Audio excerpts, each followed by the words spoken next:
Alors, on va maintenant s'intéresser à l'action Savers Value Village. Alors, Savers Value Village, qu'est-ce que c'est? C'est tout simplement un détaillant de vêtements et d'accessoires d'occasion. Ici, on est vraiment sur le marché de la seconde main, c'est de plus en plus populaire. Il s'agit du plus grand opérateur de friperie à but lucratif aux États-Unis et au Canada en termes de nombre de magasins, avec tout simplement 326 points de vente aux États-Unis, au Canada, mais également présents en Australie. Les friperies sont un secteur donc du marché de l'occasion beaucoup plus large qui comprend aussi des options et des opérations traditionnelles, quelques Goodwill, l'Armée du Salut et les vides-greniers. Et c'est aussi pour ça que c'est important de bien préciser ici qu'on est quand même sur une société à but lucratif, hein, évidemment. Une société cotée en bourse doit gagner de l'argent, mais il faut bien faire cette distinction pour ne pas créer un mélange des genres. C'est vrai qu'on n'est pas forcément habitué à ça côté européen et en particulier côté français. En revanche, côté américain, vous vous en doutez, les friperies gratuites sur le modèle, j'allais dire association type Armée du Salut, c'est pas vraiment la mode hein, chez nos amis capitalistes. Le marché américain des vêtements d'occasion, c'est quoi? C'est tout simplement un marché qui est en pleine augmentation de 10,3% en 2023 et qui devrait atteindre les 73 milliards de dollars d'ici 2028, avec une croissance annuelle moyenne de 11,2% sur la période 2023-2028 qui est attendue. Cependant, de nombreuses entreprises de revente et de friperies ont du mal à rester à flot, car il est difficile de réaliser des bénéfices dans le secteur des ventes des vêtements d'occasion. Donc on a un secteur qui est certes très compétitif, mais on sait que les acteurs entre guillemets ont de gros problèmes, notamment de marge, comme vous l'aurez compris. Et justement, en tant qu'opérateur de friperie, SVV exerce ses activités à travers 3 étapes opérationnelles principales: l'approvisionnement et la transformation, le commerce de détail, donc la gestion des boutiques, et le commerce de gros. Au cours des dernières années, la direction de l'entreprise a bâti un modèle commercial puissant et verticalement intégré, avec une clientèle de 5,5 millions de membres actifs inscrits au programme de fidélité américain et canadien. Alors on précise américain et canadien, pourquoi? Parce que le segment australien est relativement nouveau ici et est encore en plein développement, donc du côté de SVV, bien que pour l'instant les derniers chiffres communiqués lors des derniers résultats trimestriels font état tout simplement d'un succès supérieur aux attentes sur le marché australien.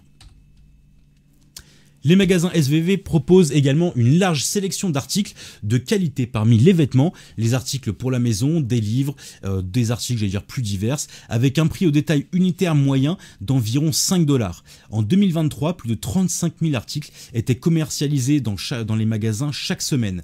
La stratégie de croissance ici de SVV, elle comprend 3 éléments clés: l'expansion organique de la base de magasins, une croissance constante des ventes comparables des magasins et des opportunités de croissance inorganiques. Alors lorsqu'on dit inorganique, c'est tout simplement via des opérations de fusion et d'acquisition.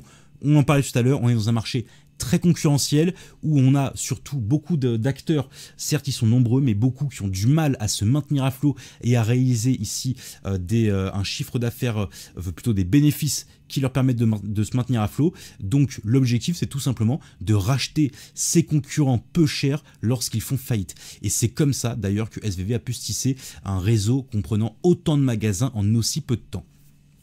Les perspectives donc pour 2024, récemment mises à jour d'ailleurs, impliquent l'ouverture de 29 nouveaux magasins, soit plus 8,9% sur un an, un chiffre d'affaires lui aussi en hausse de 1,57 à 1,59 milliard de dollars, soit plus 5,3% toujours sur un an.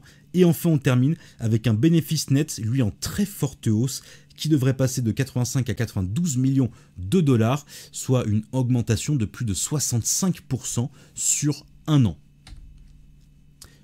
Du côté des graphiques, alors ici, bon, on l'a forcément, c'est la moyenne mobile 100, ici vous voyez en blanc, on ne va pas en tenir compte. Pourquoi? Vous le voyez, elle n'est pas complète, tout simplement parce que l'action est relativement récente sur les marchés, mais ce qui nous intéresse, c'est qu'après avoir connu une belle phase de hausse jusqu'au milieu du mois, jusqu'à la fin du mois de février, on a eu un beau repli ici sur le titre et on est revenu chercher une zone de plus bas.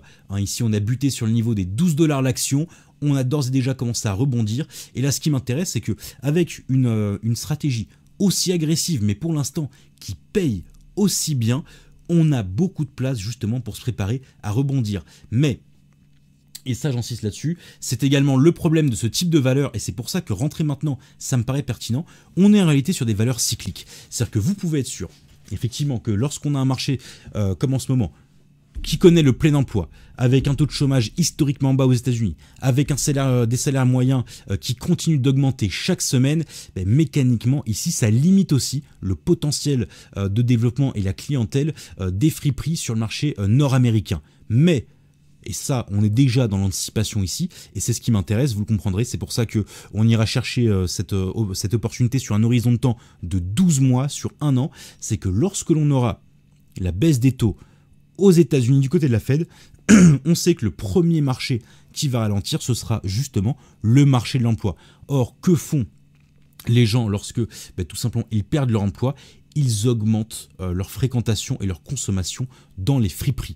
Et donc là, ici, on est vraiment en train de se dire, là, on arrive vraiment au creux de la vague sur le marché. C'est une question simplement de saisonnalité. L'objectif, c'est d'anticiper ici la hausse des taux qui aura lieu début 2025 du côté de la Fed, au plus tard début 2025, et qui devrait conduire justement à une augmentation de la fréquentation des magasins d'SVV. SVV qui a quand même, comme on l'a vu, augmenté de plus de 65% son bénéfice net en seulement un an. Et donc cette hausse devrait se poursuivre ici au cours de l'année prochaine. Donc l'objectif, il est relativement simple, il va être d'aller chercher le niveau clé ici des 20 $. Le potentiel, il est de 54% sur le titre en termes de plus-value. On est donc sur un horizon d'un an et le 12 mois est relativement important ici vraiment. J'insiste sur le fait qu'on est sur une valeur à la fois cyclique mais aussi saisonnière et ça joue beaucoup. En revanche, on est aussi sur un niveau de risque élevé. Pourquoi? Parce qu'on a quand même eu une stratégie de développement plutôt agressive ces derniers temps. Je vous le disais, on est sur un marché qui est très concurrentiel, donc c'est bien de racheter les concurrents qui font faillite. C'est vrai que c'est une bonne stratégie, c'est ce qui a permis de s'implanter rapidement sur l'ensemble du territoire nord-américain. C'est ce qui leur a permis aussi de bien s'implanter en Australie. En revanche, on sait que beaucoup d'acteurs sur ce marché se portaient bien et ont déjà vu, se sont déjà retrouvés en situation précaire en termes de bénéfices très rapidement. On est sur un marché qui est particulièrement sensible et qui connaît des retournements de marché ici très rapides. Et c'est cet élément-là qui me fait dire que oui, il y a quand même malgré tout un niveau de risque plus important ici à prendre en compte, puisque certes on est sur un bon acteur, malgré tout il évolue dans un marché qui est particulièrement complexe et on sait et surtout un marché où l'on sait que les choses peuvent évoluer en seulement quelques mois, c'est en seulement un trimestre, une entreprise rentable peut se retrouver en situation de quasi faillite. Et ça, ce serait un problème d'autant plus important que du côté des SVV, comme on a une stratégie d'expansion inorganique, c'est-à-dire en rachetant également des boutiques concurrentes, on a aussi de l'endettement.